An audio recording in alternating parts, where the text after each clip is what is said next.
Hello and welcome to episode 23 of Things We Play. It's Tuesday the 26th of June. My name is Mike Oldman and with me as always is Sean Hart. Yeah. And Joe Tanessa. Hello. Hello, chaps. What-o? What-o, chaps? What-o? How are you? I don't know what that was. Yeah, I don't know. Yeah, not bad. Yourself? I'm alright. It's been a week of excitement. Okay. A week of adventure. Excellent. And a week. In days. That's exactly what it's been, yeah. I haven't really done much this week. I went and saw Snow White and the Huntsman. I just want to get in there before we get into anything. Because it's bloody awful. Okay. Nothing happens in that movie at all. We were talking about it, Sean, because the trailer makes it look well, you really were like, what about all the bullet time stuff? And I came out and got saying it was crap. And it's like, what bullet time stuff? There's nothing in that film that is action orientated or fun in any way. And the trailer is a lie. Because you watched the trailer afterwards, didn't you? Yeah. And I was like, that trailer looks awesome. I want to see that cut of this film. But, no. So I don't recommend that. But, I was forced to go and see it. I was taken against my will. No, you went voluntarily, didn't you? Yeah, voluntarily against my will. So that's kind of been my week. I haven't done a lot otherwise. I haven't even done a great deal of gaming, actually. It's been a kind of a bit of a flat week for me, and for all of us, I suppose, because there haven't really been any games out. No. And we all finished Lollipop last week, so that's kind of tricky. But what about you? You been up to much? Anything happened? Not particularly. Not I think off the top of my head. No. Joe? I watched Men in Black 3. Oh, did you? Yeah. What was that like? It was alright, What did you think of number 2? Number 2 was alright. It wasn't as good as the first one. It's terrible. Yeah. So Men in Black 3 shit, apparently. Yeah, no, it was alright. They've done some interesting thing with the time travel story. It was just blatantly obvious what was going to happen. I've heard that the ending is pretty good. That it starts off a bit slow, but it gets much better towards the end. Yeah, the ending was exactly what I guessed halfway through the film. Excellent. Because time travel is really easy to guess because people follow the same route and never. Yeah, but I'm a sucker for any time travel story. It doesn't matter how good it is or anything like that. I love time travel stories. They're freaking amazing. Right. Even though it's always there's something I find really exciting and exhilarating about the tension of trying to change something in the past and in that instance making it happen in the future. The very thing you're trying to I'm going back to save someone's life. Yeah. And you end up being the thing that kills them, I like that story that often comes up in time travel stuff. So yeah, I can't get enough of it. It's fine. It's cool. That's why I love Day of the Tentacle so much. Okay. Yes. Never seen it. The game, man. The game. All right. Never played it. So a future educating Joe, I think. How long are we in? It's like 3 minutes in, and he's already come out with a classic Joe quote. Never seen it. Well, it's just we went from films, and then you sent the Day of the Tentacle, and I just thought some cheesy horror film. It's relative, though. Yeah, if it's got time travel. The segue was time travel. I've not played Day of the Tentacle either. Day of the Tentacle, point and click, isn't it? LucasArts point and click adventure game, freaking awesome. But it's like running when you play it. It's got a time travel mechanic in it. It's about tentacles that try and take over the world, and you play in 3 different times at the same time. Right. So you play in the future, the past, and the present. Yeah. And you flick between them, and so it's like 3 separate point and click games almost. And when you do something in the past, it affects all the 2 later ones. Right. And it's kind of cool. It's interesting, and it just looks awesome. And the voicing in it is so good. So yeah, maybe we'll have to have a look at that. I've still got a copy of it somewhere. Cool.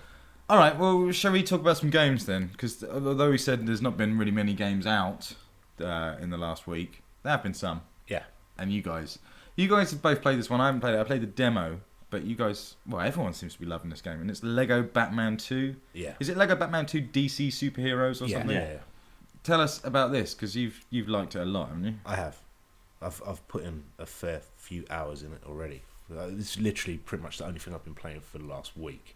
But you quite like Lego games as well. I mean, I'm not a fan of Lego games. I'm kind of hit and miss. If I like the source material, then I'm into it. So I've not played either Lego Indiana Jones because I'm not a big indie fan. Lego Harry Potter 1, I put in a fair few hours on. Lego Harry Potter 2, it didn't really click with me. But yeah, man, this is by far the standout best Lego game to date. The open world hub system is just fucking awesome. Just to have the ability to run around, drive around, fly around Gotham, and it's quite a meaty sized play area. It's just sweet, and they've got all the Warner Brothers licensed music as well. So it's got like all the Tim Burton Batman music in it, Danny Elfman stuff. and it's got when you start flying around Gotham as Superman, his theme music kicks in. Yeah, but It's after about 10 times, you're like, I really don't care for this song. Yeah, but then you just use someone other than Superman that can fly. But I don't want to fly around as Wonder Woman because she's just a bit irritating. The whole thing's really Burton-like, though, anyway, isn't it? That's kind of like the source, yeah. The source it's come from, because like Gotham is that sort of Tim Burton's Gotham, and like you say, the music and stuff, it's all the Danny Elfman stuff. It looks like you get kind of that vibe and an animated series vibe to it almost. So I think more, but then the kind of animated TV show was sort of spun off of from the Tim Burton movies, wasn't it? It came out slightly after the there's first like that one, level of theatrics to it, I suppose. So the open world stuff sounds interesting, because that's like with every Lego game they've slowly been making that sort of hub world bigger, haven't they, as they've gone along, and now it is literally pretty much open world. Right? Yeah, that's the bit that interests me the most. It's kind of like what I don't like about the Lego games is those just standard levels you do, where you're just going from left to right, breaking stuff and building stuff, and I don't really like that so much. Sure. But the hub world stuff really excites me, especially now, because you're bombing around in vehicles and other stuff. Yeah. And it just looks really good. It looks, for some reason, it graphically looks really different in those times to when you're playing normally. And I just think it looks really real. Like, it looks like that is a Lego Batmobile bombing around the city. It looks wicked. It makes me really want Lego City Undercover. Yeah. Yeah, I mean, the major differences with this one, obviously, the first thing that stands out to you is it's got voices in it. It's got talking in this one. First one. Obviously, Lord of the Rings also has talking in. The trailer is featured on the game in the extras section, and it does make a massive difference to the humour. I think it definitely complements it dramatically. The relationships between Batman and Robin, Batman and Superman, and Robin and Superman are just fantastic. Obviously, Batman just seems to hate everyone. Yeah, it is one of the best parts of the story. It's like the bit towards the end where Robin pulls up in the car to save Batman, and Batman's like, "Well done, kids," and he's like, "I think I'm going to cry." And it just made me laugh every time I saw it. The humour is really, really good in this one. It makes me laugh a lot. The voices are pretty good as well. They're not like official voices, people, but they're a pretty good approximation, aren't they? Like, I thought at first it was Mark Hamill doing the Joker, and it's a pretty good impression. And similarly for like Kevin Conroy as Batman and stuff. Definitely. And I thought the demo was really weird, because did any of you play the demo before you? I didn't. I played a little bit of it. Yeah. It was just kind of weird in that it was a really strange set piece where it introduced you got to fight all of the enemies pretty much, and it was. That's just the first level. Oh, is it? Is that what it was? Yeah, I just thought it moved at like a hell of a pace for just going, and now you got Two-Face, and now the Riddler, and now the Joker, and now Harley Quinn, and it was like, whoa, this is kind of nuts. I quite like that mashup of worlds that it's got with all the DC stuff in it. Like you say, Superman is freaking awesome. It really reminds you of sort of how awesome the Superman theme is as well. You know, like, you don't hear the Superman theme as much as the Batman theme. So when it kicks in, you're like, oh yeah. Yeah, I remember why that was awesome now. It makes you feel like Superman. Yeah, definitely. One of the best parts is when you get Superman, he loses his powers at that point. So there's a section again where he doesn't have his powers. And I love just trying to make him fly because he can't. Oh, yeah. So you double jump and he just face palms on the floor. That is one annoying feature of it is Alfred's hints and tips that come up. Oh, and he's like, one more thing, sir. And that's all he says, but it comes up with different things. Okay, right. So he doesn't actually read out the actual tip. He just says that, and it would come up saying, Superman is kryptonite poison, so he can't fly at the moment. So is it the same? It's pretty much the same gameplay as the other previous Lego games, right? Yeah. They've kind of flipped out the you changing characters method for like suits that you get now. No, Lego Batman always had the suits specific to Batman and Robin. They have multiple different suits that handle different tasks. Obviously, as Batman does in the comic books, he will build specific suits for specific situations. The rest of the characters are a standard. They've got set powers which will deal with set situations. And then when you're in free play mode, you can just press and hold the Y button, and it brings up your entire roster of characters, and you can switch to whichever character you need to handle the situation. The combat is vastly improved. I mean, it's still kind of just smack the X button. Now they've added finishing moves. So if you do like a 4-hit combo, a B will come up above characters, and you press the B, and they'll do little finishes. It's only kind of impressive for a certain range of characters. Batman, Superman, Flash, for example, all have reasonable finishes which are specific to them. Most other characters have a generic finisher of an uppercut. That's a bit of a shame. Yeah, but I mean, it's kind of fun, kind of testing it out with which characters to find out which ones do have decent finishing moves. And there's a lot of characters. I remember when you brought up the fucking menu when you were playing it, and there's like 30 odd characters. Yeah. Which is a cool amount. I feel like other Lego games let you have that many? Yeah. Okay. Kind of from. No, they've always done it. Yeah, Yeah. Lego Styles has got quite a large. Like cast. I say, I've never really played Regretto because I don't find that just kind of wandering around just bashing something. The puzzles I don't find particularly fun to do. Yeah. So I was going to say I don't find them challenging, but some of them are. Some of them get stuck for like 10 minutes going, I have no idea what to do here because I haven't seen a little section of something I've got to break or reach or something.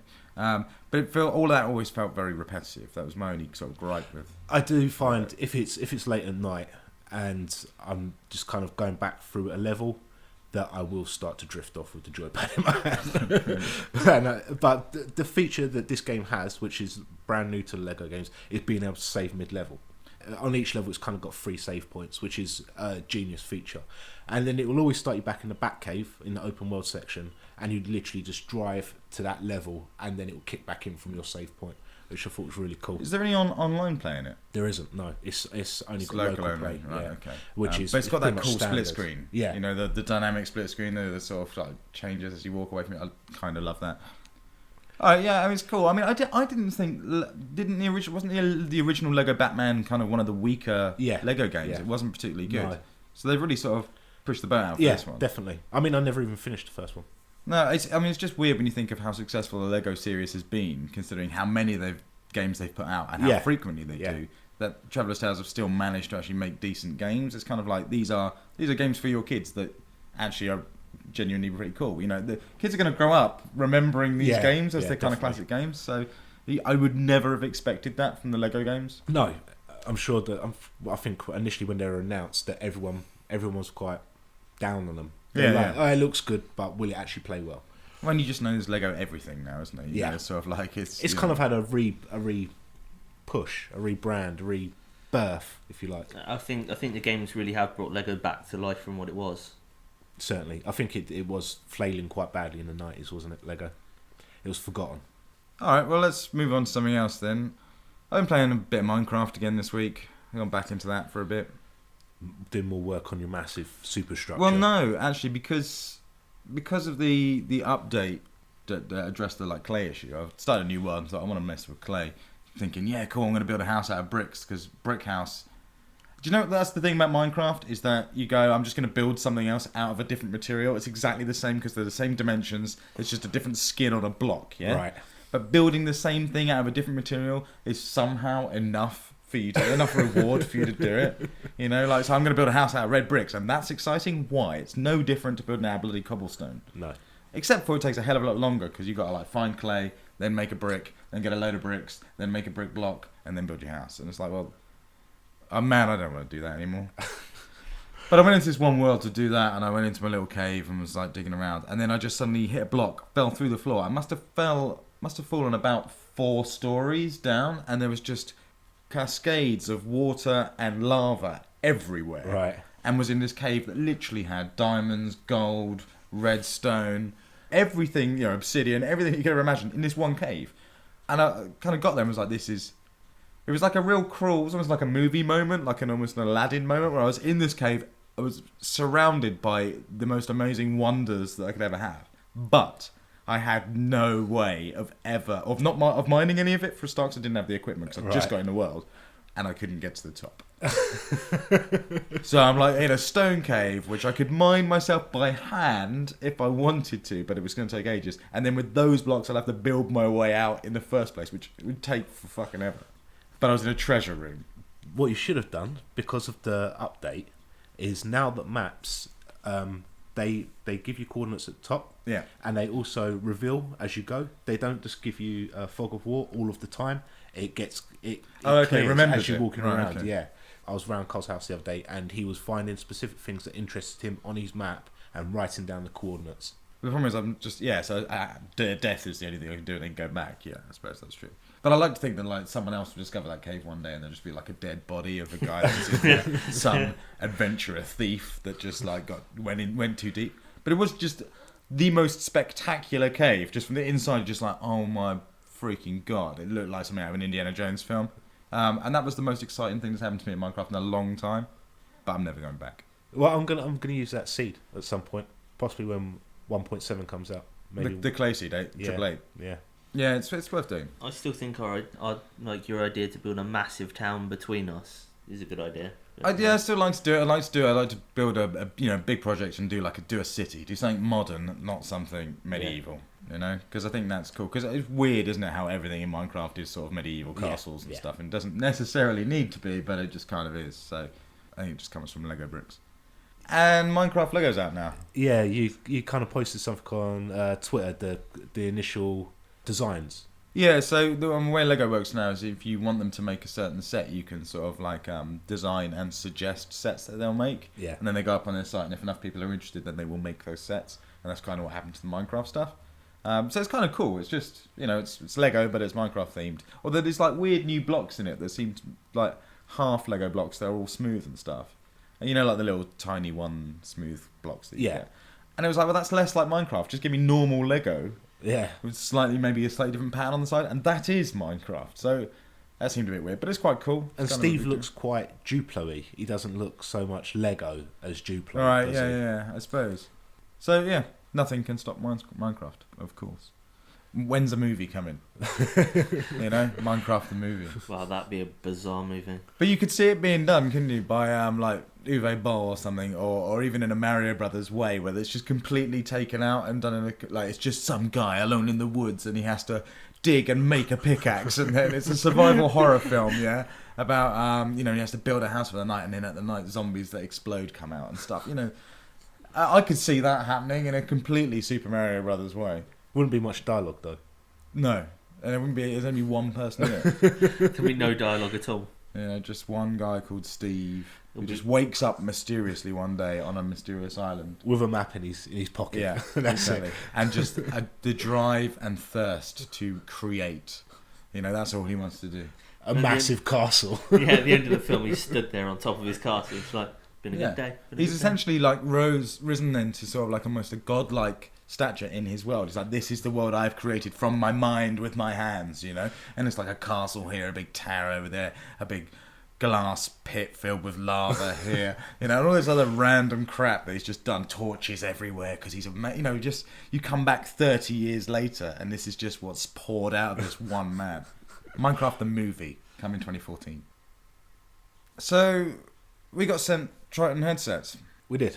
Mad Cats were kind enough to send us a set of Triton detonators each, which we've all had a bit of a play with now. Anyone used the Triton stuff before? No. So we're all Turtle Beach guys. Yeah. So I had a pair of X11s. You had some X11s as well, Yeah. Sean. I had X12s. The only difference between Joe's and ours was he's had bass boost. Yeah. Right. Okay. And they were black. So we got these Tritons, and they're pretty damn good. They are. I was surprised when I put them on. I've now replaced my Turtle Beach with the Tritons because I loved my Turtle Beach because they're kind of rugged and they feel like helicopter pilot headphones. Yeah. They're not the most stylish, but they feel the most commando. And I was I kind of like that. And you can bend them around, the mic's really floppy and stuff. Yeah, and I kind of love the way that moves around. So they were cool, but the little control box on the Turtle Beach is horrible. It's all hard switches and you don't have much you can do on it. I don't like it. And there's so much cabling, it's unreal. Yeah, there's a lot of cable. So the Tritons, it was really nice to see that the cabling is sorted the hell out for a start. It's just kind of one lead that comes out from the back, which is kind of nice. And they look quite stylish, I suppose, depending on your view of stylish. You put them on and you look like you're in Lincoln Park. Which okay, it's not great, but for a gaming headset they look alright. They look pretty slick. They look pretty chunky. They're black gloss. They're kind of hard Knight Rider looking things they're kind of angry. They're kind of going, I play games, whereas the other ones were just kind of request permission to land. So that's kind of cool. It's got a more rigid microphone on it, hasn't it, on the detonators? Yeah. But you can remove it. Yeah. So you can use these as proper headphones. You can just plug them into pretty much anything. Yeah. With a headphone if you were in Linkin Park, for example, that's perfect. And they're alright. I think they're pretty good. Sound quality is a lot better, I think, than Turtle Beach. Yeah. I mean, well, I bought wireless recently. The Call of Duty Modern Warfare 3 branded wireless headsets, Turtle Beach. And the Triton sound quality is a lot better. The only reason I haven't replaced them is because they're wireless. Yeah. And I've wanted wireless headsets for ages because the wires from the wire... It's a pain. It's a big pain. It's just... It's a big pain in the ass. Especially with my setup where they kind of run down the back of my desk and stuff. It kind of limits how far I can move from my But Xbox. you were saying with the sound quality being so much better on the Tritons from your wireless ones. I'd imagine that probably most of it is just due to it being wireless. Possibly, yeah. I mean, yeah. you get quite bad distortion when the volumes, when you get like large amounts of bass and stuff. But the Tritons are cool. I like the controller on it's awesome as well. It all kind of lights up and glows. You know, again, committed to that sort of like, yeah, we're from the future sort of vibe. And it's simple and it works, and they were cool. The build quality is a bit naff on them. That's my only gripe. It's sort of like the Turtle Beach. I feel like I could jump out of a window and land on concrete wearing them, and yeah, I'd be dead, but they'd be fine. You know. Whereas the Triton ones, I feel more sort of like if I slept in them, I could break them. Right. Yeah. You know. Yeah, the Triton ones as well. The earpiece is a bit smaller as well than the. Well, you've got Turtle Beach. massive ears. Yeah, I've got a massive head as well, but Well, this isn't a time to brag. We're talking about your ear problem. yeah, you both said that they do feel a lot smaller. They are very Yeah. snug. Yeah, on the ear. they're a different shape. They're not Yeah. round, and there's different meshing and stuff. But yeah, I mean they're pretty cool. I like it. I don't use headsets a lot for just like listening to stuff. No. Mainly because I get freaked out from playing a game and I can't hear the room around me. I always think there's something behind me. There's something behind me. There's something behind me. I only use them to play Battlefield. Yeah, Generally. stuff like that's cool. Yeah. Sweet. So yeah, thank you, Mad Cats. They're awesome. And if anyone I think is looking for a headset, definitely I'd consider the detonators. It's sort of like entry level stuff. It's kind of cool. I think that the detonators are one grade above entry level. Right. Yeah, Okay. because I think it's primers or are the primers the No, wireless? primers wireless. They're 90. The detonators are 60. They do whatever we used to sell at Game Station. Yeah, I can't They remember were what they're called. 40 yeah. quid, weren't they? That Okay. model. Well, it'd be interesting to see their like high end stuff to see what the difference is like in that. Yeah, So they do some I nice- think the nice gear. the new forthcoming ones are wireless 7.1 round surround sound, which are the Warheads. Yeah, those look interesting. But they're about 200 quid. Yeah. Should we talk a little bit about Lollipop Chainsaw again? I know we spoke about it last week, but you finished it now. Sean. I have. How did you feel by the end of it? Because obviously we as we expressed, Joe and I, we didn't like it necessarily so much going in, but by the end we were totally in love with it. How did your journey go? It didn't. The ending, getting towards the end, didn't really change my opinion of it. It's okay. It's an okay game. I was glad to see that it took out a lot more of the irritating crap, kind of like the door kicking in and Yeah, stuff it's that. weird, isn't it? How much of Yeah. that stuff there is at the beginning, and then at the end you're kind of not doing as much of it. You know, the sort of It's like still quick time there, minigames. but it's not. It's nowhere near as frequent. No. Sure. And the quick time dancing stuff with Nick gets slightly better as well. I think. Yeah, as the game yeah. goes on. They just get kind of more interesting as what yeah, you do. because he gets more varied zombies, doesn't he? And kind of cheerleaders and stuff like that. So yeah, it does become a bit more interesting. But as a general rule, it didn't really sway me. Did you get the good ending or the bad ending? I got a bad ending. I got the bad See, ending. how did both of you get the bad ending? Well, it's by the sounds of things, the bad ending's more interesting than the good ending anyway. Yeah, but the good ending's worth 100G. Oh, you. But in the real world, that 100G isn't worth 100G. Yeah, I know it's not. But... You know. I know. I from what you told me from the bad ending, I preferred the good ending. I liked it. I was more happy. How did the good ending end? They just all had cake or something. Yeah, you just like no spoiler warning that we're going to tell the ending, but yeah. Well, that's not. Yeah. Well, I don't think I've ruined anything by saying they had cake. But yeah, I think there's more to the ending than that. yeah, but yeah, they have cake. They have cake. There you go. And in the bad ending, they don't have cake. That's pretty much it. They need to add that to Portal director's cut. In the bad ending, they have cake. Well, they do, don't they? Yeah. She Well, she gets out at the end. Of Yeah, Portal. but the bad ending where you die, they do have cake. The cake's there. No, If you just don't start see it again. because you're dead. You just start that map again, don't you? Okay, all right. I don't know. There's no cake. This is The deep, man. cake's This a is, lie. this is like Inception. All right. Well, fair enough. So it didn't. It didn't really sway me. No, it was right. This made me want to go back and play Bayonetta. So I might give that another go again.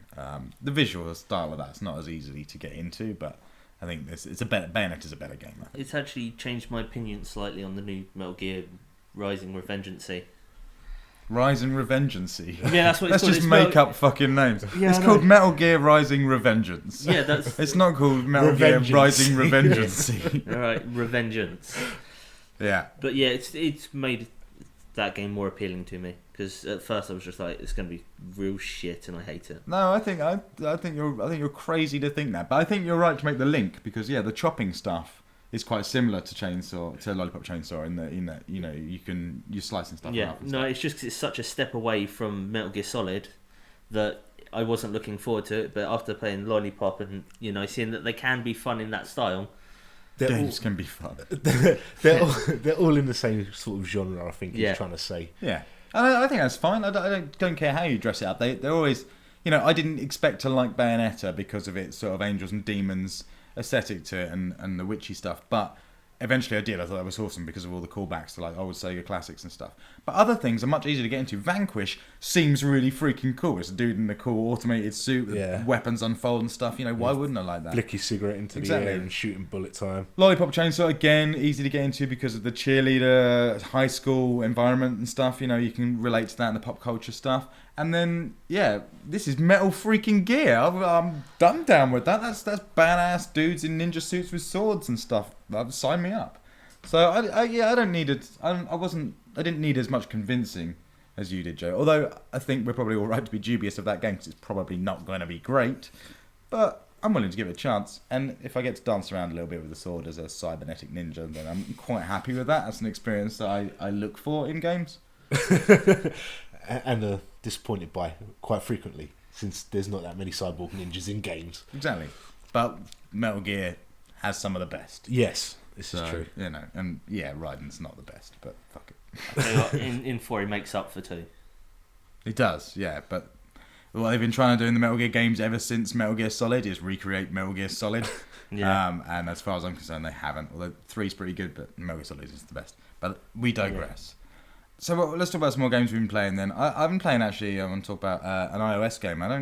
I've not been doing a lot of iOS gaming recently. I've kind of removed a lot of stuff on my iPad, which is where I do it. And I recently found a new one called League of Evil, which is not a new game. It's quite an old game. League of Evil 2's come out and stuff like that, but it was free for a limited time, and I thought I'll give it a go. And it's freaking awesome. It's like Super Meat Boy, really. It's kind of a side-scrolly platform, stunt platformer, where you're jumping off walls and trying to avoid blades and electrical things that you mustn't do. And what you've got to do throughout a mission is you infiltrate like a building, jumping over obstacles like blades and stuff. You have to pick up a briefcase and then kill a scientist, because they only kill a scientist. Right. But it's like Super Meat Boy in that it's the same sort of challenges with you jumping off walls and sliding down things and stuff. It's not quite as twitchy as Super Meat Boy. Super Meat Boy's a lot faster. But every time you die, when you try the level again, you get to see your ghost do your previous attempt while you're doing it. Yeah. And that's kind of cool, and also really freaking confusing sometimes when you've got a lot of them and you're like, I can't even see my character anymore because I don't know what's going on. But that is kind of cool. What I particularly liked about it is you can play it vertically and horizontally, and if you change that mid-game, it doesn't stop it. The game just kind of adjusts for you to play it. It doesn't letterbox, which was a nice touch. It's for free. It's awesome. Yeah. I might check it out. It is still free. I started downloading it in the front room before we started the show. Yeah, it's give it a go. I'd be interested to know what you think about it. But it's a nice little pick up and play, fun little game. So I'm just not, I'm not. My iPad's not for gaming anymore. No, I don't need it to be. It's sort of like it's kind of weird. Yeah, I mean, I'm fine with it's just something that you play for 5 minutes when you're sitting waiting for something else to happen. And I just don't do that as much now. I don't do that whole sort of like quick 5-minute bash. It's like the casual side of it's kind of gone. I now want to sit down and invest some time and play for a few hours, if I'm going to play anything. So strangely enough, the thing I play the most on both my iDevices is Solitaire. Yeah, it's because it's a good game. Yeah, I know. It's like that staple it's classic. A damn good game. I can't wait for that to come out on 360. I think they should stick it on toasters, man. You wait for your toast to play a bit of Solitaire. Solitaire on everything, yeah. I want it on a pillow, just built into the back. I'm waiting of to a go to pillow. sleep, a bit of Solitaire. Solitaire, it's not on everything. You'll wake up and your cards are everywhere. I suppose that's the flip side is Solitaire can be because it's just a pack of cards. It's like I don't need a device to do it. But it's a pain in the arse laying out Solitaire, and then you got. It's a good game. It's Russian, Joe. I'm not saying a word. Okay, it's not Russian, Joe. I sort of guessed it wasn't, but All right. Well, anything else that anyone wants to bring out? They've been playing. I've been playing some Battlefield since they brought out the new map pack. Yeah, because you were excited about this, the close quarters stuff. Yeah. And there's been some cool videos online of just offices exploding. Yeah. Tell us about that. What's it like? It's awesome. I love Battlefield. I'm a massive fan of it. And it was good to have some close quarters levels to play as, because the vehicles can just become a bit annoying, because I generally play infantry whilst I'm always just running around. So you get attacked by an attack helicopter, you're just like, that's fucking shit. But with these ones, there's no vehicles. It is all in just like confined buildings and things like that. There's 4 different maps. So there's Zebra Tower, which takes place in this like office building, but it's like a penthouse level. It's like weird. It's like a swimming pool in it, so it's sort of half office, half a penthouse. Yeah, kind of looks like a Max Payne level. Yeah, it does actually. Yeah, I can't remember the names of the other levels, but one's in a warehouse, but it's like 2 different warehouses opposite each other, and there's little tunnels connecting the pair of them. Okay. So you're running around in those, just shooting each other. So yeah, then there's Scrap Metal, which is it's 2 opposite warehouses, Right. which have connecting tunnels. So they're both slightly different. One just has a big downstairs, a set of stairs that lead to the roof. Another one has like 3 different levels, and then they've just got different connecting tunnels. Then there's Donya Fortress, which has a big central courtyard, and then it's got a building wrapped around it, which has 2 different levels. Plus, there's a little bonus downstairs section as well that you can get into from the Doesn't courtyard. the courtyard just turn into a killing field? No one goes into the courtyard. Everyone avoids the courtyard. It's just massive battles in the corridors and rooms all around. And then there's Operation 925, which is, it's all sort of on one level. I think there's a couple of tunnels that go into different sections. No, there are 2 levels, thinking about it. And it's mainly just office buildings, so there's it's very similar to one of the co-op missions there is, which is just office rooms. Right. And you're just fighting through those, so there's like bits of board going everywhere. It also added 2 game modes to it. So it had Domination Conquest, which is, it's very short and quick compared to normal Conquest on Battlefield. It doesn't last as long because they're a lot more compact. And then it added Gunmaster as well, which is similar to Gun Game in Black Ops, but instead of all v all, it's 2 different teams of about 6 different players each. Right. And you work your way through different levels of guns. So instead of getting 1 kill with each weapon, you have to get 2 kills, and you just got to work your way up. And they have a ranking board, but you can only kill people on the opposite team, obviously. Yeah, that sounds pretty cool. Yeah, and you said it also added additional weapons. Yeah, it adds 10 new weapons. Yeah. You unlock them the same way as you do with the Carcand one, which is with assignments. So yeah, you do your assignments, which is like you get 15 kills with hand grenades, and then you have to get like 50 kills with machine guns, and you have a second section where you have to do different challenges. So like the Halo Reach challenges sort of thing. Yeah. So what's it been like? Tell us. I mean, you've been playing it now for a while. Is it good? Yeah, it's great fun, especially Gunmaster. It's you proper just can get very angry though, because the competition level is a lot higher, where it's only accessed at the moment by premium members, and they're generally all sort of colonels, which I am. So they're like between Colonel 1 and Colonel 100. So the level of competition is a lot harder than it is in just standard games. So you don't have new players in there playing about. It's just all the veteran players just going through it. And are these new maps any good? The maps are great. It's good fun to be running through buildings and then just getting caught in corridors with like groups of people just fighting each other down the corridor, trying to avoid bullets and just fire grenades. And it does become quite intense, especially when you're running around a corner and there's a massive hole in the wall and someone starts killing you through it. It's very different to what you get used to in Battlefield 3, just the standard big open maps. It sounds like it's something that does genuinely change the way the game sort of plays, which is kind of, seemingly the point of doing it was this whole close quarters of getting away from that big open environments. Yeah. It was interesting because the other day we played some more Halo Reach online, which I haven't played in a long time. No, it's been a while. And I completely forgot until I played it by myself a couple of days afterwards that I've got the anniversary maps in there, which I have barely played on. Nice. And they're brilliant. Oh, Yeah, the anniversary stuff is phenomenal. It's some of the best Reach maps. All right. Because it's like classic, reimagined old. But they're old only maps. accessed through certain game modes, aren't they? Yeah, you have to play it. Well, you can play them on. I think you can play them on the normal ones, but they're also in the anniversary section where it has like Halo 1 feel. So you'll have like high powered pistol and different no armor abilities, stuff like that. But it's awesome. I completely forgot about it. It's like, geez, I've just discovered a new multiplayer game for me to play. So that was kind of brilliant. But yeah, it's not flowed into everything as of yet because not everyone's got it. So, but it's well worth checking out. Anything else we've been playing? Yeah, I've been playing a voxel action, which we talked about briefly on last week's show. Yeah, Xbox Live indie game. Yeah. Why are we talking about it again? Because I've bought the full game now. Okay. Which I advise you to do. Did you buy it? I did buy it, yeah. Oh, wow. Did you play much? No, I haven't played very much at all. I played as much as we'd seen by last week. Yeah, because obviously the way that the demos work on Xbox Live with the indie games is timed for a couple of minutes, so it's quite a tough game. You don't get very far in the demo. Once you've got the full game, you start to realise that there's a hell of a lot more to it. For example, there's jetpacks, which blew my mind because I love the little particle effects that the game has. I'd asked you yesterday, I think it was, did you know what a voxel was? And you was like, no. No. Why would I? I looked it up. A voxel is a volumetric pixel, so it's basically pixel art in 3 dimensions. It has a lot of particle effects in it. When you blow stuff up, when you punch things and attack it, and when you stamp on blocks and stuff, they blow up into tiny little particle effects. And the jetpacks have those, and when you get your running ability, you get those.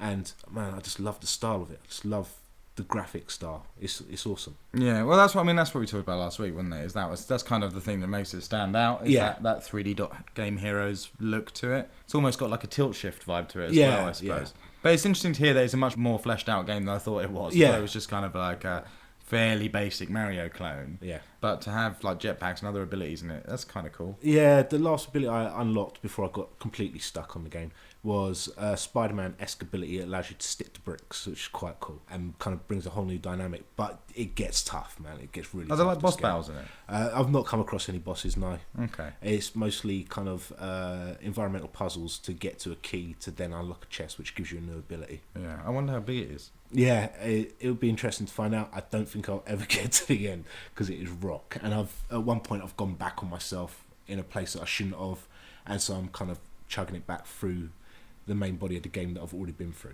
No, it sounds cool. Yeah, I'll certainly sit down and play it for a little while. I'm very interested. I mean, an interesting aspect of it was that when I'd said to you to buy it on Twitter, Kossi, the maker of it, got in touch with us both. He kind of sent us both a message, and he's a Japanese guy, and he's very nice, and he was quite happy that people were kind of talking about it online and stuff.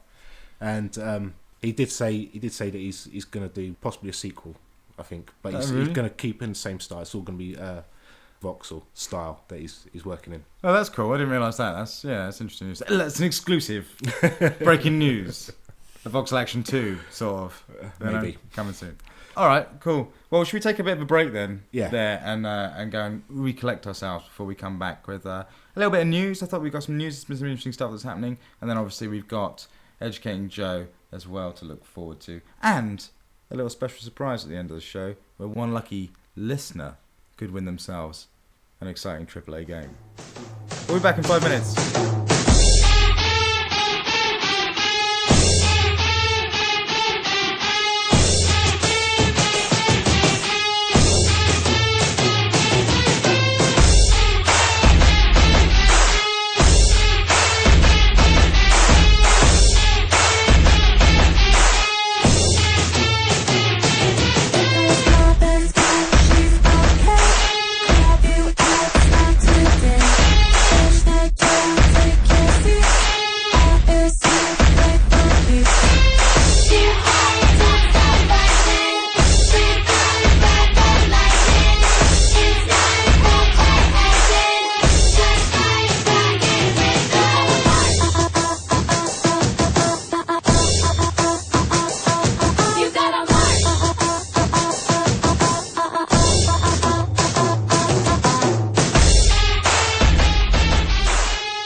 Okay, we're back. That was your choice, Joe, for music. Yep.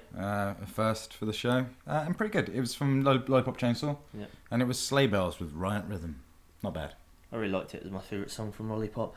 Yeah, which had an awesome soundtrack. It's worth pointing out. All right, well let's talk about some news then that's happened in the last week. Because there's been some stuff that's been fairly interesting. One of the biggest things I think that's happened is Nintendo have announced the 3DS XL. Yes. It's also out like next month. Is it? They've done it really quick. It's just coming out.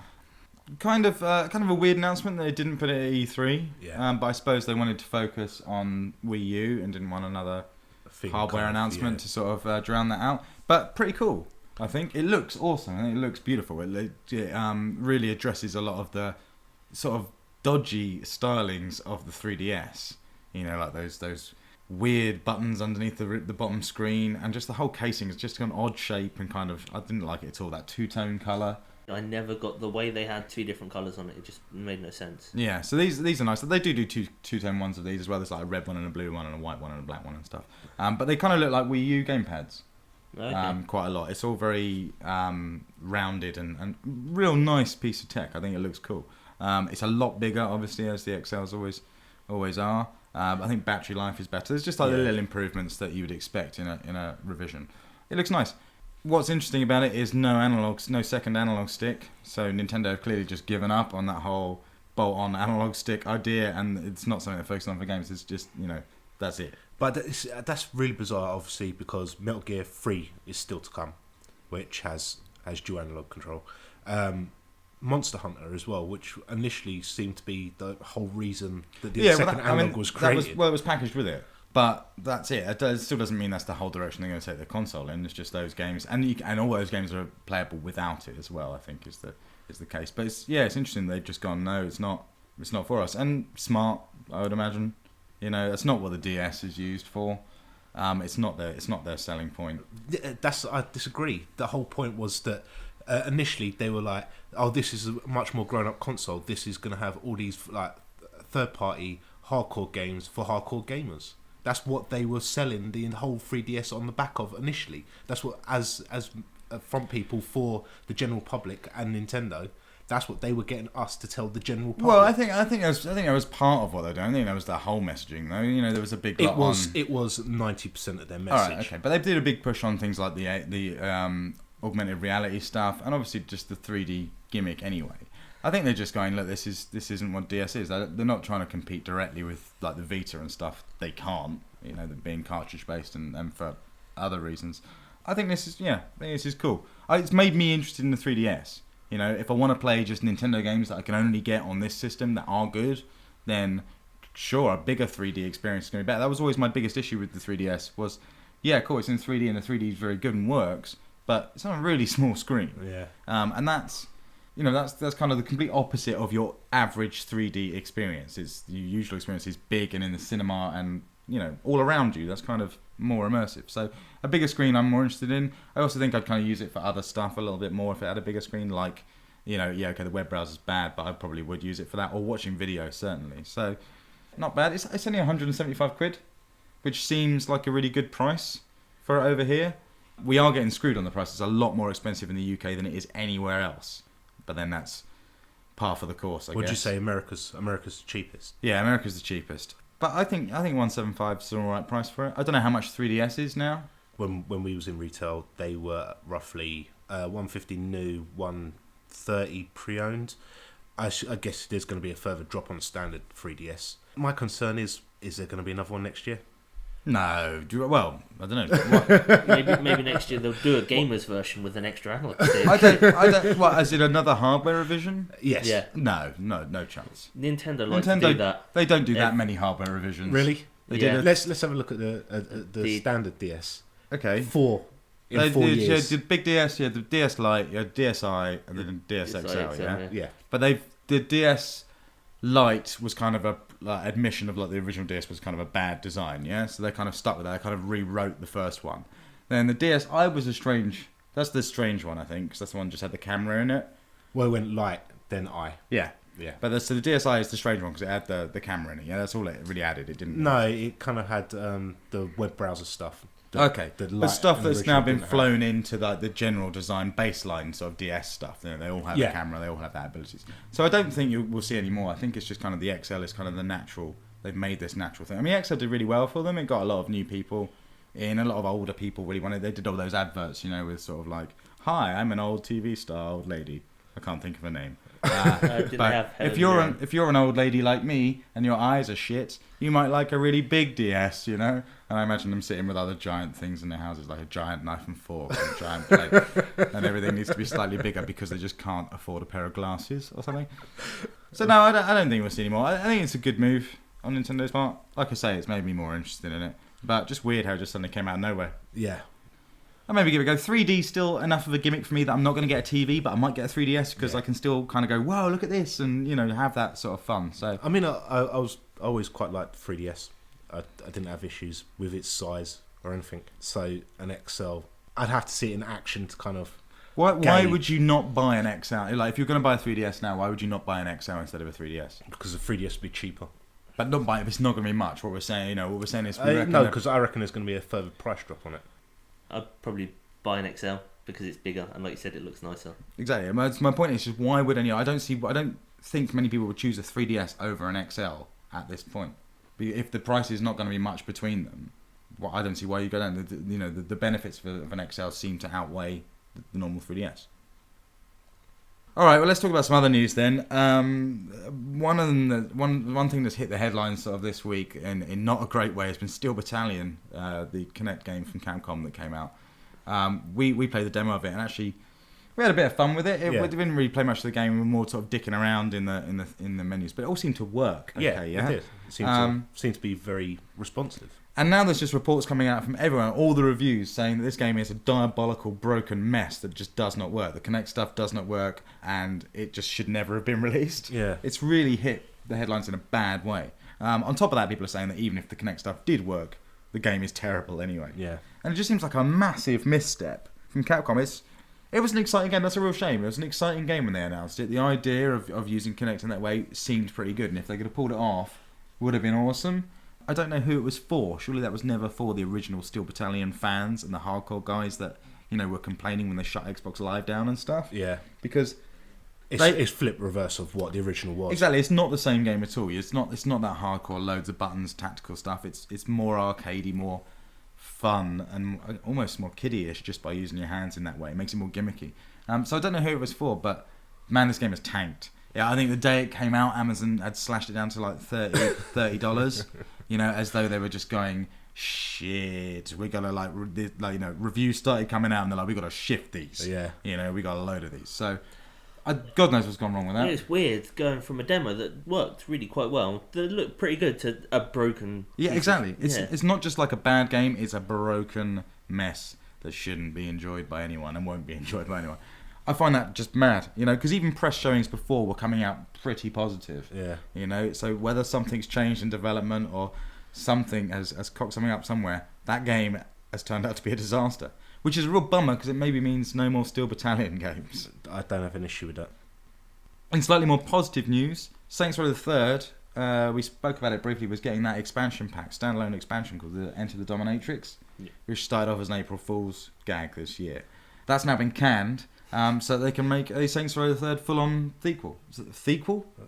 Sequel. Will it be just Saints Row 4 though? Because, I don't know if it's... 2 was more of a sequel than, a game that took place in the same area. I don't know if it's 4 as such or just another Saints Row game, but it's a sequel to 3, so presumably be still in Stillwater, I guess. I presume it's coming out next year, so I presume they'll be using a lot of the same assets. Isn't this one in Stillport? Yeah. Stillport then, yeah. So... using the same assets, so I presume that it's going to be in the same area. That makes sense if they're doing it in that quick time. But it's interesting that they've decided to sort of can this add-on and just do a full-on game. It's probably a good thing. We'd have to see where it goes. Obviously, the hype for Saints Row the Third, especially within things we play, was big. We was expecting big things, and personally, I felt that it didn't deliver. The add-ons so far have been pretty fucking weak. So the fact that they've kind of been this one and going for a full sequel, in my mind at least, is a good thing. Yeah, I mean, I trust Volition. I really like Saints Row the Third. I think most people have thought that 2 is a better game than 3, but I still liked the style of 3 quite a lot, and I'd be interested to see, with them listening to feedback from people, what this next one could be. If they just round off some of the edges and hone it a little bit more, it could be a brilliant game. Yeah. And I think there's probably a good chance that they'll do that. Depends on how much they're just kind of rushing this out to capitalise on it. But I don't think from the state THQ are in at the moment, that's the case. I think they need this to be quite good. So it'll be nice. There's a lot of love still for the Saints Row series, and whether you liked the third or not, it's still a good game. It's just disappointing. I definitely enjoyed it more coming back to it than initially when I played it like last November. Certainly. Yeah, when I was playing through for a second time, the game seemed a lot better than it did the first time around. All right, well, that's all our news then for this week. I don't think we need to really cover news in a big way, but those are some of the interesting things that just stood out in my mind. Something I wanted to bring up from last episode was we had a slight altercation towards the end of the episode where I was I didn't try and explain, we just got into a difficult situation where Joe was really arguing the difference between an update and a patch. We were talking about Minecraft, and you were saying that you didn't feel like the latest update that happened to the game, the latest title update through Microsoft, which updated it to a different version, you didn't feel like that update was an update, you felt like it was a patch. And I was trying to explain that, well, they're the same thing. I know they're both the same thing, it's just the way that I see them as different things. Backtracking.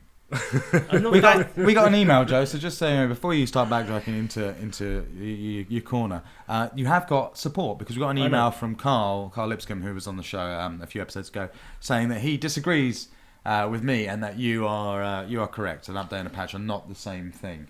Basically, they are. It's adding information to something, but I see an update as more of adding things and a patch as more of fixing things. I know they both do the same thing, but it's just the way I see it. Exactly, and I would like to go with you on that idea because a patch seems more like a bandage to fix an error, and an update seems like adding content. Okay, fair enough. Yeah. And you were saying that the Minecraft thing was a patch, yeah? Yeah, that's what it seems more of. Yeah, okay, except for it did add content.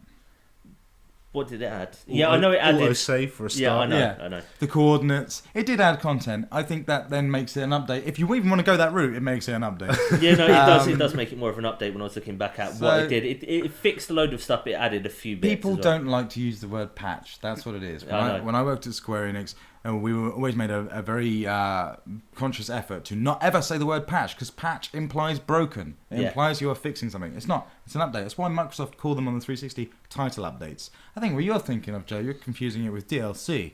And I understand it's quite a confusing area. So just so we've cleared that up, that a patch and an update are definitely the same thing. Yeah. I just wanted to... out there. I wasn't arguing that they're not last week. Forever on digital space. Yeah, no, and Carl, if you're listening, thanks for your email. We really appreciate hearing from our listeners. But if you're going to side with Joe... Make sure he's actually on your side because he's just sold you out. Yeah, that's true. So there we go, we've cleared that up. Anyway, that's enough of that. It's time for us to move into educating Joe. Once upon a time, there was a boy named Joe. He didn't play many video games as a child. He was too busy out running and jumping through fields, perhaps stealing apples. But then one day, he found himself inexplicably on a video game podcast. And two guys, Mike and Sean, vowed to take him back through time to play the games he missed. This is Educating Joe. Okay, Joe, you ready to be educated? I thought I'd already been educated, but yeah, sure. Yeah, you've sort of already been educated. Do you mean almost been educated. Do you mean by playing this game that we're going to talk about, or do you mean just in life in general you feel like you've already just been by educated? playing this game that... Okay. Well, this week we're talking about Castle of Illusion, the megadrive classic starring Mickey the Mouse. I think it's generally just called Mickey Mouse. Mickey Mouse, is his middle name. I think maybe originally he was like, maybe he's been in a room before and there's been lots of Mickeys. And they're like, do you remember Mickey? He came over for dinner last night. And which Mickey do you mean? The mouse. Mickey the Mouse. So Mickey the Mouse in his Castle of the Illusion Mega Drive game from a while ago. This game's nice. What did you think, Joe? Yeah, graphically it's very, very shiny. Very shiny. That's what it was praised for, to be honest. And when it came out, yeah, I mean, it was at the time. It was a very good looking game. Playing it recently, it has aged though. And a lot of kind of classic games don't age that much, but this one is by no means did it live up to my memory of Castle of Illusion. It was one of the first Mega Drive games that I had, and at the time, I think the only game that was better looking on the Mega Drive than that was Sonic the Hedgehog 1. And just to explain what it was, I mean, it's pretty standard affair, isn't it? Like a lot of games where it's kind of it's just a platform game. Yeah. There you go, and you're picking up, was it fruit from the environment to lob at people as your main primary weapon? And you can bum bounce enemies. Yeah, which was weird at first because I didn't know you double tapped to do that. I just thought you jumped and landed on them. No, you have to jump and then press it again to bum bounce, yeah. Did you get very far through it? I got a few levels through and got stuck on a boss. Okay. And then forgot how it continues and gave up. I mean, this game, it's actually quite a series of games because Castle of Illusion did come out on the Master System as well. Yeah. In a slightly altered version. Yeah, it was. And then there was World of Illusion and Land of Illusion, I want to say. Maybe. There was another of Illusion game. And obviously the Epic Mickey Power of Illusion is kind of harking back to that on Wii U. Or is that 3DS? There's two versions. Might be both, yeah. And has that sort of same sort of flavour to it. This game was big mainly because it was Mickey Mouse. Yeah. You know, that was kind of... at that time, is this pre-Sonic? No, Sonic. Oh, it might have actually been released before Sonic, but Sonic was what caused me to get a Mega Drive, basically. So I'd seen Sonic in Virgin in West End, and that's what drove me to get a Mega Drive. Okay, but at that time, certainly for mascots, Sonic wasn't established. No, and so Mickey Mouse was a big name to Yeah. have on your console, and that's kind of like a big deal with it. This was repackaged again as well in like a Disney collection with Quackshot, Okay. which is another game, Donald Duck's Quackshot, which is awesome. Which, Yeah, it was pretty good. Again, looks really cool, but it's kind of a different kettle of fish to this. The levels seem longer than I thought they would. So if you play for a level and it says exit, you think, oh, I'll go on to the next stage, and then there's another section to it, and then another one after that, and then you have a boss battle.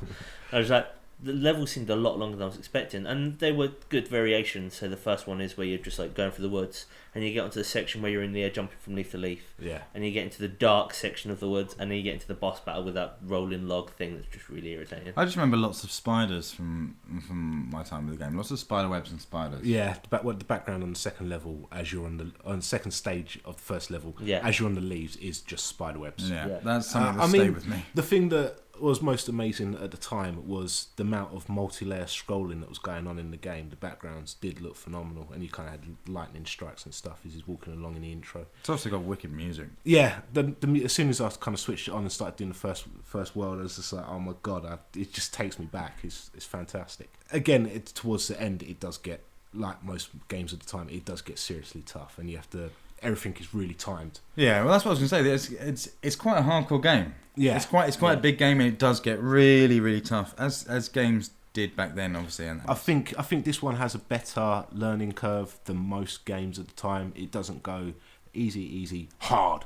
It kind of goes easy, medium, hard, and it's kind of got a nice steady climb into trickiness. So by the time you get to the tricky bits, you're well au fait with the controls. Are there any other sort of like real Disney characters in it? Did anyone see I like think- any? Yeah, I think it's got Pete in it. Yeah, the big dude, Yeah. the like lumberjack dude. Yeah, Um, the one who's a villain in a lot of the Yeah, Disney exactly. stuff. But like the queen of the castle, she's a bit like, is she a witch or a queen? I don't She's know. a witch. She's a witch. She looks a little bit like the evil queen in Snow White. Yeah. in Yeah. Disney was. I don't know who she is. I can't remember. Yeah, I think it's a cool game. I think it is a pretty game. I think you're right. It doesn't age as well as it could have done. The animation, which I remember being beautiful and really slick, just isn't quite as complex as it was, and certainly not in the same league as Earthworm Jim or Aladdin on the Mega Drive or something. Though something to be like fair, that. those games came a lot later in the Mega Yeah, Drive. yes, true. But I think that's how I remember them. Yeah. I group it in that category. And I remember the Master System version of this being terrible. Yeah, it I was had pretty- the Master System pretty version, I think first, because I had a Master System at that time when I wanted a Mega Drive. Right. And I got a Master System and I got a Castle of Illusion with it. I think it was the only game I had apart from Alex Kidd being built in. And I just remember going, this is not the Castle of Illusion that I played at a friend's house. And it looks terrible because it really looks bad on the Master System. So yeah, it's strange. Were there any Mickey games or were there any Mickey Mouse games on the Super Nintendo? Yeah, there's the one that stands out is Mickey's Magical Quest, I think, and you change into different outfits. Yes, you're right. Yeah, I was going to say I just had a weird idea that all these Mickey Mouse games only came out on. There was Sega a systems. lot more on Sega Mega Drive. I think there's only like one or two on Super Nintendo. Okay. Because by that time it kind of tailed off and everyone had their mascots on their own systems. I want to say this is the first game with idle animation. I'm not entirely sure it is, but it's the first one that I remember having idle animation. As soon as you stop controlling Mickey, he stands there and does a kind of back and His forth. hands Yeah, behind that his thing. back and Yeah, rocks. yeah. But It lifts one foot, doesn't he, onto the tip of his toes. Sort of. Yeah. The standard Mickey Mouse sort of pose that he does. That's a bit. I twirly. am pretty positive that it's the first one to have edge of stuff animation. Oh, really? Yeah, where he's just like Yeah. standing there, just like, And he I'm gonna go. wobbles. And then, Well, and Sonic then had Sonic, that. I think Sonic nicked it from this. But if we're saying Sonic came out before, I don't think Sonic did. I think Okay, alright. Castle of Illusion did. yeah, I remember being so impressed with things like that. Yeah. Idle animations. I remember Sonic's when he lays down, Yeah. takes a break. But the edge stuff was something. At that time, I always really looked for in a game. I was like trying to get as close to the edge to see them go. Whoa! It's weird how that was like a big feature. You could almost put it on the back of the box. Yeah. This has fucking edge, Wobbly edge stuff. Yeah, wobbly edge mechanics. So yeah, it's cool. How do you guys feel about Mickey Mouse? Yeah, I'm not a big Mickey fan. I've never been a big Mickey fan. Even when I was a kid, he wasn't never really hardcore watched enough. any Mickey. I've always been a bit creeped out by Mickey Mouse of not really knowing how old he is. Right. Because like the Mickey Mouse. Everyone's seen the Mickey Mouse guy you get at like Disney World. The character, the guy in a suit, Mickey Mouse. Right, Yeah? yeah. With the big plastic head. How old's that Mickey Mouse? He's not the same one that's in like Steamboat Willie or even in Castle of Illusion, which seem maybe a little bit younger. But that one is kind of a creepy. There's something creepy about it. I feel like he's really old. He's always wearing like waistcoats and old man. Mickey Mouse wears old man clothes. Well, that's because he was created when. Yeah, kind of 1920s or something. But it's 1930s still, or something. I don't know, something creepy about Mickey Mouse. So I'm not a big fan of him. But No, Castle of Illusion, yeah, it's not a bad game.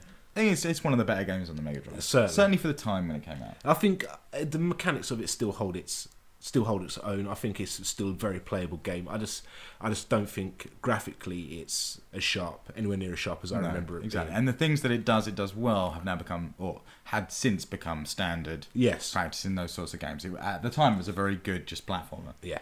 Which is enough to stand alone, but nowadays maybe not so much. Yeah. Joe, closing thoughts on Castle of Illusion. Has it changed your life? No, not really. It's just You're going to go back and play it again? probably not. Have you told anyone else about your experience playing it? No. So how much of an impact do you think this has had on your life? Not a massive one compared to like Another World. Okay. It was interesting to play and see these things that you guys have been talking about, like the idle animation. And I don't really ever remember like person standing on the edge just like wobbling to fall off.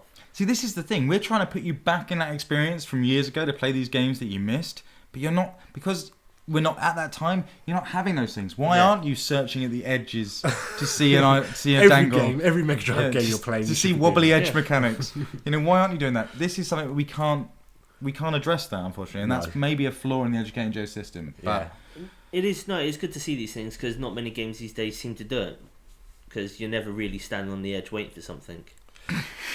I would beg to differ. I mean, it's not necessarily animation now. The thing that tends to be in third-person action games is that they'll have, if you're standing on a sloped roof, for example, they'll have 1 foot lower than the other. Stuff like that is kind of it's the evolution of the idle. Or they'll fall off the edge and grab on, and they'll be like, These things or are you'll run the towards the edge and evolution you're like, of wobbly edge mechanics. Yeah. It was a nice flourish that didn't need to be there. That's why it was important, because it was like it was Detail. unnecessary. It's the animation has changed, so it's good to see what it was before. All right, well that's cool. That's Castle of Illusion. I'm glad that you enjoyed it in some fashion, but maybe not as much. Next week we've got a classic, a real good one, another Mega Drive game called Haunting. Yeah, I think this is venturing into real cult status. Yeah, and also this is interesting, and it's an idea that's been taken a couple of times since. Ghost Trick did a very similar thing very recently on the DS. So Haunting, starring Poltergeist, who's like a punk goblin-y ghost thing. He looks like he's made out of snot. Yeah, he does. But he's a ghost, and you play as him, and you have to affect objects within an environment in a house, sort of like a Sims view, I guess, sort of isometric down, and you affect objects to scare the occupants of the house. Okay, so similar sort of thing to like Ghost Trick, where you are manipulating objects and moving around as a spectre in the environment.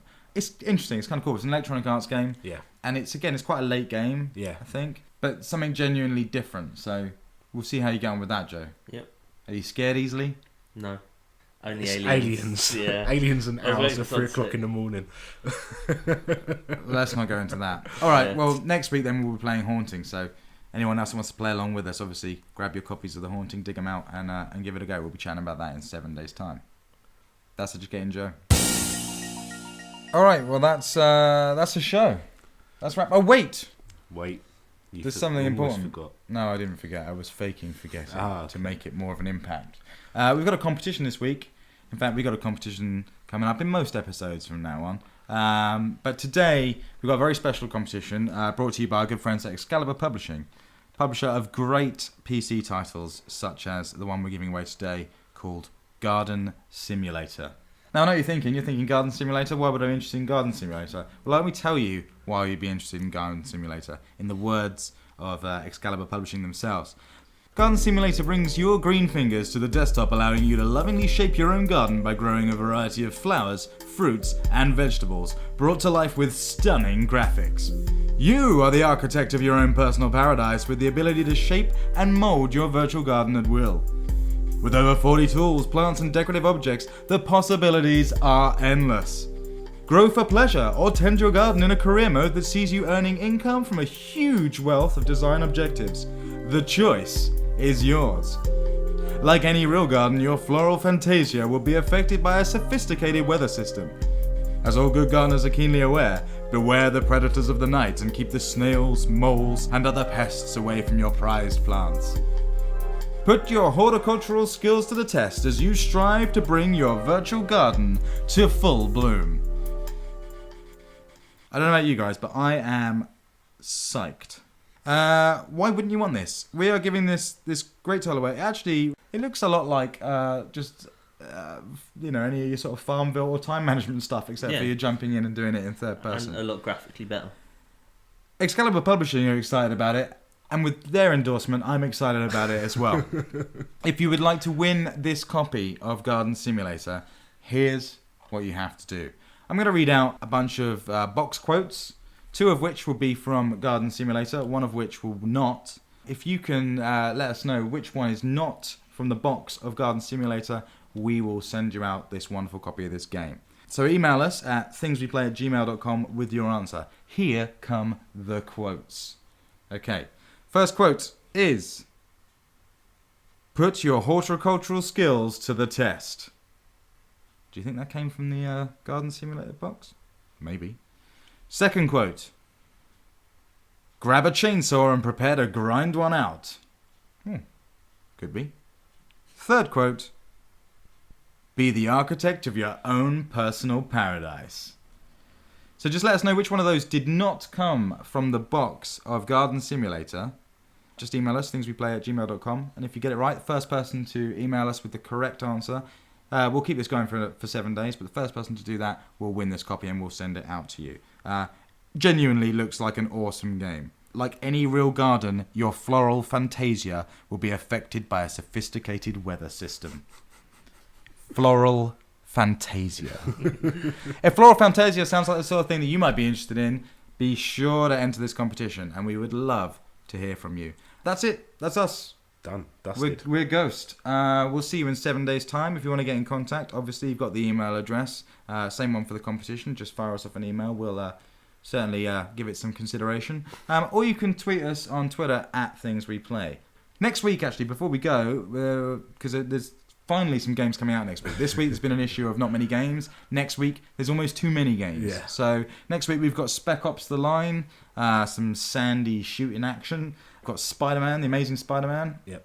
We'll see how amazing that is. Yeah, we'll see how that goes with its cloud swinging. Yeah. And then you've got Skyrim Dawnguard. Yep, Skyrim Dawnguard, the DLC for that. There's the Mass Effect. Mass Effect 3 DLC as well, so even more stuff on that. The London 2012 Olympic Games. I know you're psyched. Game. Oh, everyone is psyched for that, surely. And also the Penny Arcade, third chapter in the Penny Arcade series, Rainslick Precipice of Darkness, comes out as well in the indie games section, made by the guys who did Cthulhu Saves the World. So that looks interesting as well. So there's a load of games next week, so we'll have a bumper show for you then.